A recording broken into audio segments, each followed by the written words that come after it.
Hey there, I've been going back and forth on whether to share this, but I really feel like I have to. To be honest, I'm not sure how to make sense of everything that's gone down. My name is Sophie, I'm 20, and I've been crashing at my parents' place for a few years since finishing high school. But for ages, I felt trapped in this super strange family situation that I'm completely over. I've got two younger siblings, Jason, who's 17, and Emma, 14. As long as I can remember, they've been totally babied. My folks have always been incredibly tough on me, about everything from housework to what they expect from my life. But for some weird reason, they let Jason and Emma get away with absolutely anything. They're never asked to lift a finger around the house. There are zero consequences for their actions. Meanwhile, I'm busting my butt at a full-time job and then coming home to handle all the housework every single day. Here's a little preview of how things typically play out at my place. I get up super early for work, then drag myself back at night completely wiped. But the second I step inside, everyone expects me to whip up dinner, tidy the kitchen, do the laundry, and sometimes even deal with the messes my siblings leave behind. Jason and Emma, on the flip side, just lounge around glued to the TV or their phones. Seriously, they're never told to help out, and I've had it up to here. Things really came to a head last Thursday. I just finished a killer 9-hour shift, my feet were throbbing, I was starving, and all I craved was 5 minutes to chill. But the moment I walked in, I caught that obvious scent of leftover food. I looked over and spotted Jason's filthy plate smack dab in the middle of the coffee table, covered in crumbs. Now Jason has this annoying habit of leaving his junk everywhere. Plates, wrappers, whatever. It totally drives me insane. But usually I just deal with it because honestly I didn't want another blow up. But this time I just couldn't take it.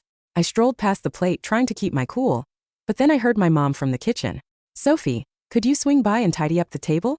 Jason forgot his plate again," she hollered. Now inside I was already fuming. Why is it always on me? Why am I the designated cleaner for everyone? But I tried to stay chill and headed into the kitchen. "Mom, I've been working my tail off all day. I'm wiped. Jason can pick up after himself for once," I blurted out, not even bothering to hide my annoyance. She wasn't thrilled. "Sophie, you're the big sister. You're supposed to be a role model. Just tidy it. You're making it seem like a huge problem." I couldn't wrap my head around it. "Mom, I'm not a housekeeper. I handle all the chores while Jason and Emma get a total free pass. Why can't they pitch in for once?" Mom shot me that look, the one where she gets all defensive. "You're blowing things out of proportion. We don't have time for this drama. Just clean it, okay?" I felt my temper rising. This isn't about some plate. You've been pulling this for years. I'm constantly hustling, constantly tidying, and you never get Jason or Emma to lift a finger. I'm so over it, Mom. I'm tired of being the only one who has to do everything. Her expression turned to stone. "You're just being overly dramatic. You're 20 now, Sophie. You're a grown-up. You should be mature enough to help out without all the fuss." My heart was pounding. I'm a grown-up? Then why am I still stuck here doing all the work while you pamper them? I pointed towards Jason and Emma, who were both chilling in the living room, totally clueless about the drama. "You're making it sound like it's some massive issue," Mom snapped back.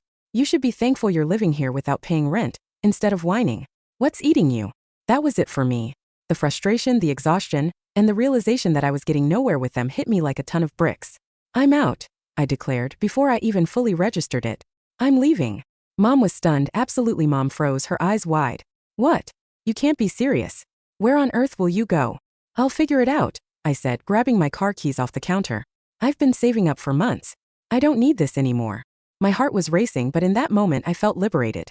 My mom called after me, shouting something about how I didn't have to do this, but I couldn't go back. I couldn't keep doing this to myself. I wasn't going to stay and continue being treated like I was invisible. I slammed the door behind me, and as I got into my car, a wave of relief washed over me. I didn't have a clue where I was going to crash yet, but I didn't care. I just knew that I couldn't spend another second in that house. I don't think I've ever experienced such a weird mix of terror and exhilaration in my entire life. The car ride was silent. I cruised around aimlessly for a while just to get my head straight. I wasn't sure where I was going to stay, but I knew I couldn't go back to my parents' place. I parked at a nearby coffee shop and hung out in my car for a bit, scrolling through my phone. I stumbled upon a few listings for rooms to rent, and after making a couple of calls, I managed to find a place that seemed okay. A tiny one-bedroom apartment in a peaceful part of town. The rent was steeper than I'd hoped for, but I could swing it for the time being. The thought of being away from my family, not having to pick up after them or deal with their never-ending criticism, made it worth it. I signed the lease the next day, and by the end of the week I had packed my stuff and was officially out of the house. I grabbed everything I needed, my clothes, some basic furniture, my work stuff, and a few cherished items. It was a bizarre feeling knowing that I wouldn't be going back. No more unexpected chores or being told I was being too emotional. The first few days were the most liberating I'd felt in ages. I stayed in my new pad, getting used to the silence that I could come and go as I pleased, and nobody was there to tell me what I should or shouldn't do. I cooked when I felt like it, and if I didn't want to do anything, I didn't have to. It was a small place, but it was all mine, and that was plenty. As the days rolled by, things started to calm down. I got into a rhythm, work, hitting the gym, a little Netflix in the evenings, and I started feeling like my old self again. I still kept in touch with a couple of friends, but honestly I was beginning to see how messed up my family dynamic had been. I didn't have to carry the weight of all their issues on my shoulders anymore. The freedom was unbelievable, but then about a week into living on my own, the calls began. At first, it was just a single voicemail from my mom. It was predictable, her voice filled with worry, but not the kind of worry that comes from genuinely caring about how I was doing. Nope, this was a totally different kind of concern. Sophie, we really need you to come back. The house is a total disaster. You left your stuff everywhere, and nobody's doing any of the housework. Your dad's been griping, and Jason and Emma don't even have a clue how to clean up after themselves. Please just come back for a little bit. It's getting way out of control. We could really use your help. I felt a bit of resentment bubbling up as I listened to the message. Help? They hadn't given a damn about me helping before. They'd never asked me what I wanted or needed, but suddenly, when the chores weren't being done, they wanted me back. I didn't call her back. The next day, I got a text from Jason. It was straightforward and blunt. Sophie, Mom says you have to come home and help out. The house is a wreck. Do you even give a damn about us anymore? I stared at the screen for a while, trying to resist the urge to reply with something sarcastic. But instead, I just put my phone down and shook my head. They didn't even bother to ask how I was or if I was okay. They just wanted a cleaning lady. I didn't reply, and the messages kept pouring in. For the next few days, my parents, then Jason, and even Emma all started reaching out in some way, texts, voicemails, calls, but it was all the same old story. They wanted me to come back and take care of things.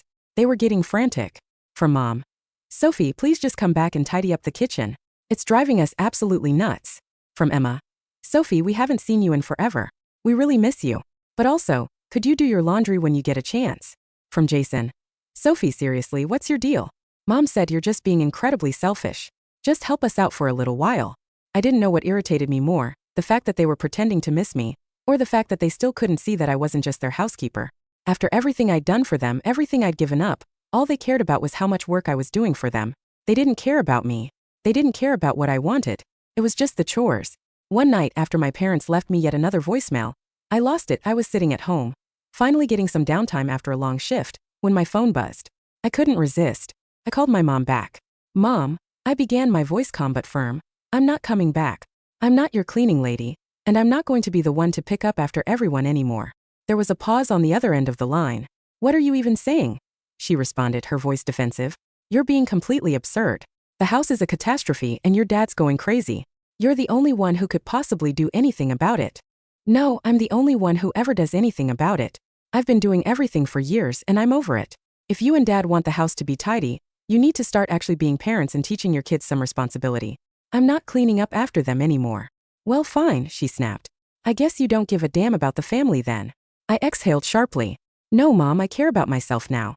And I'm not going to let you guilt me into coming back just to do everything for you. I'm done. The call ended with her angrily telling me to stop being so self-centered. It stung, but I felt a sense of closure. I was never going back to that. The next week flew by in a blur of work, gym sessions, and peaceful evenings alone in my apartment. For the first time in ages, I could actually relax.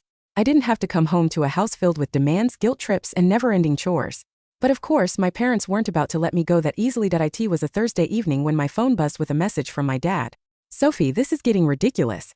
We've been having to clean the entire house by ourselves.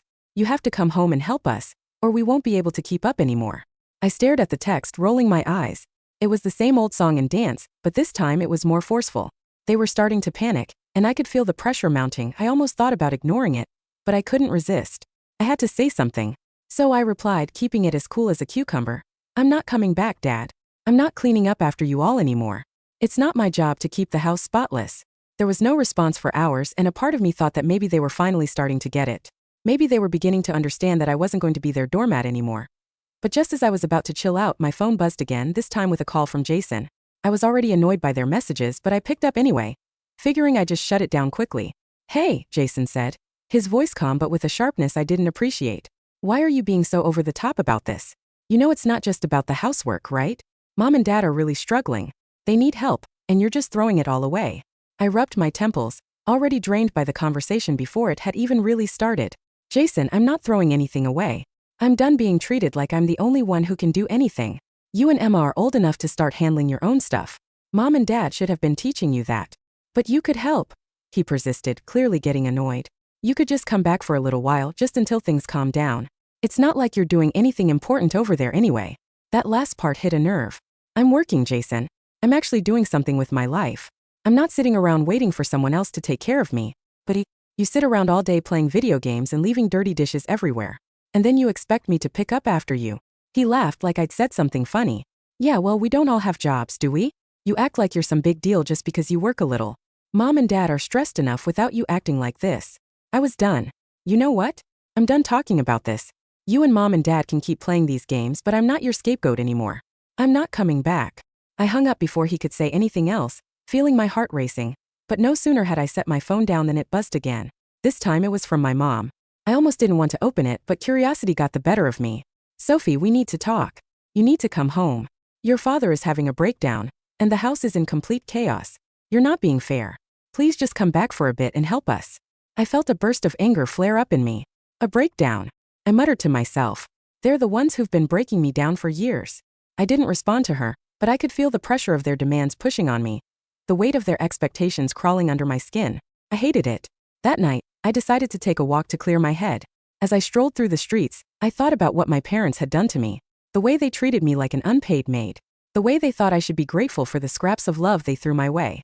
All while letting my siblings get away with murder. It wasn't fair. And now I was paying the price for standing up for myself.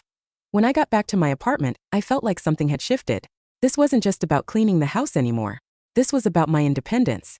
My family had always expected me to bend to their will, to sacrifice my own happiness for their convenience. But I had done enough. They weren't going to make me feel guilty anymore. A few days later, the calls started again. This time it wasn't just one voicemail or text.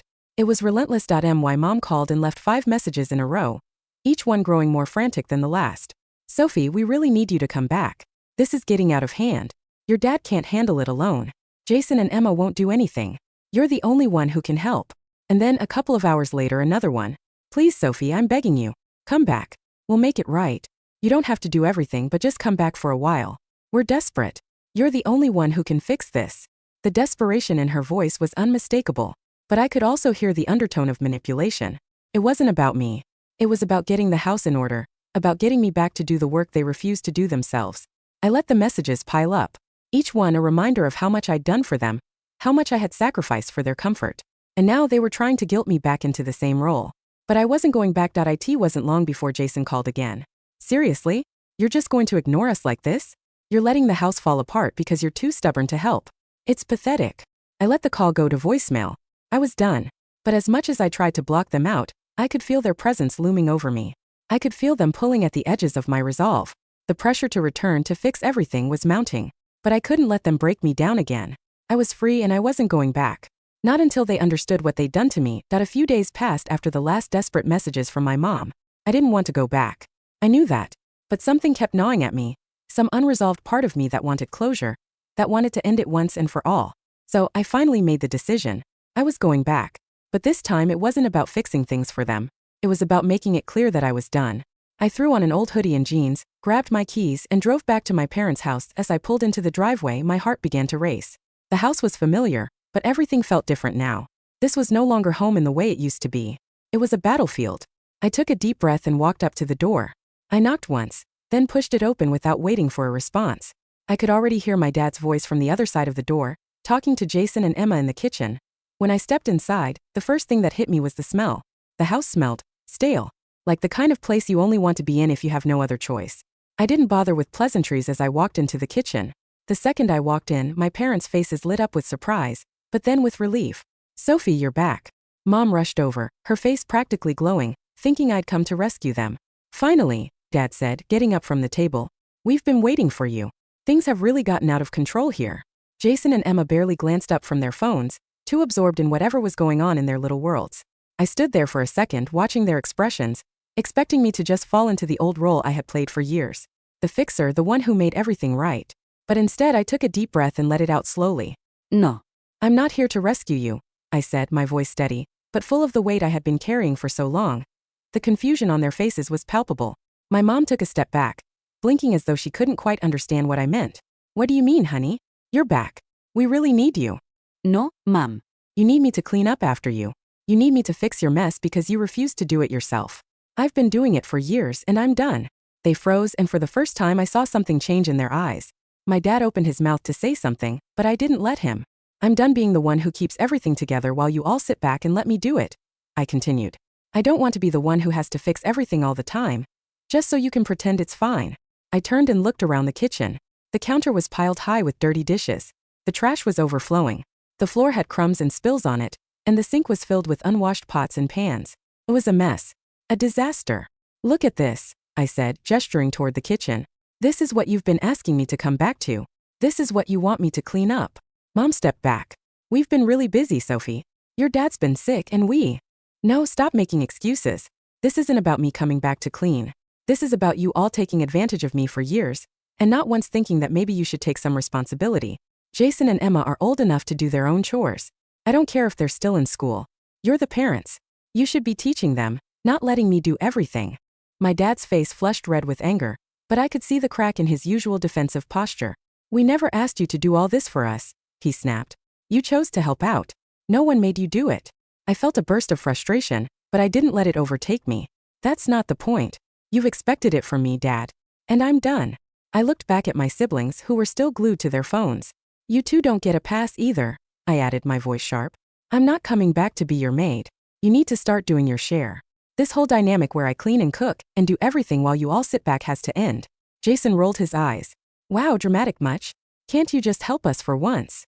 Dramatic? I'm done, I said, cutting him off. I've been doing this for years and no one's appreciated it. Not once. I turned back to my parents. I came here today to tell you that I'm done. I'm not coming back. I'm not going to be the one who picks up the pieces every time you mess up. You need to figure this out on your own.